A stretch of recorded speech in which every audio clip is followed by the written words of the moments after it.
પ્રધાનમંત્રી નરેન્દ્રભાઈ મોદી હંમેશા કહે છે કે સરકારી નોકરી સમાજ અને વંચિતોની સેવાની તક આપે છે. સરકારી અધિકારી કર્મચારી લોકસેવક છે.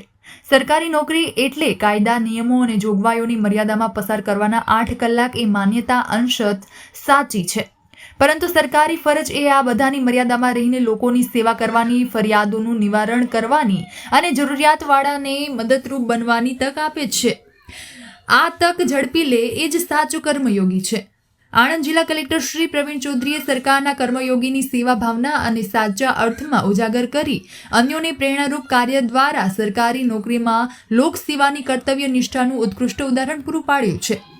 મૂળ પેટલાદના કિરણ કુમાર પ્રવીણભાઈ જાદવ 80% દિવ્યાંગતા ધરાવે છે. તેઓ તેમની દિવ્યાંગતાના આ પડકારની સામે ઝઝૂમીને ઉચ્ચ શિક્ષણ મેળવ્યું અને આધુનિક યુગની માંગ મુજબ કમ્પ્યુટરમાં પ્રવીણતા મેળવી. જો કે નોકરીદાતાઓને તેમની લાયકાત નહીં પરંતુ દિવ્યાંગતા જ દેખાતી હતી, જેના પરિણામે તેઓ રોજગારીથી વંચિત હતા. તેવા સમયે તેમની મુલાકાત જિલ્લા કલેક્ટર પ્રવીણ ચૌધરી સાથે થઈ. કલેક્ટર શ્રી માણસ પરખતા હોવાથી તેમણે કિરણભાઈના શિક્ષણ અને કમ્પ્યુટર કુશળતામાં તેમની દિવ્યાંગતા બાધક ના લાગી અને કલેક્ટરે આ કુશળ અને શિક્ષિત દિવ્યાંગને આઉટસોર્સિંગની વ્યવસ્થા હેઠળ કલેક્ટર કચેરી ખાતેના સહાયતા કેન્દ્રમાં નોકરી આપીને આત્મનિર્ભરતાનો માર્ગ બતાવ્યો. જિલ્લા કલેક્ટર શ્રી પ્રવીણ ચૌધરીએ કિરણભાઈને આપેલી ખાતરી તેમના પોતાના જન્મદિવસે જ પૂર્ણ કરી. આઉટસોર્સિંગની વ્યવસ્થા હેઠળ કલેક્ટર કચેરી ખાતેના સહાયતા કેન્દ્રમાં નોકરી આપી.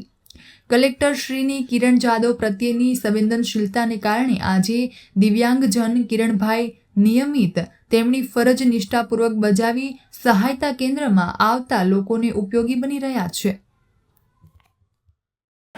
ઓકે, મારું નામ કિરણ કુમાર પ્રવીણભાઈ જાદવ છે. હું પેટલાદથી આવું છું. હું 80% વિકલાંગતા ધરાવું છું.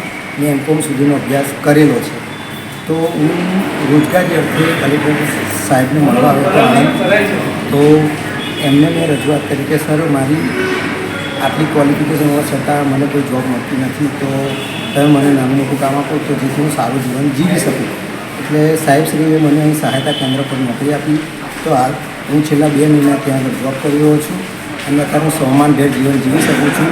એ માટે હું આણંદ જિલ્લાના કલેક્ટર સાહેબનો ખૂબ જ આભારી છું કે અત્યારે હું સન્માનભેર જીવન જીવી શકું છું. અસ્તુ.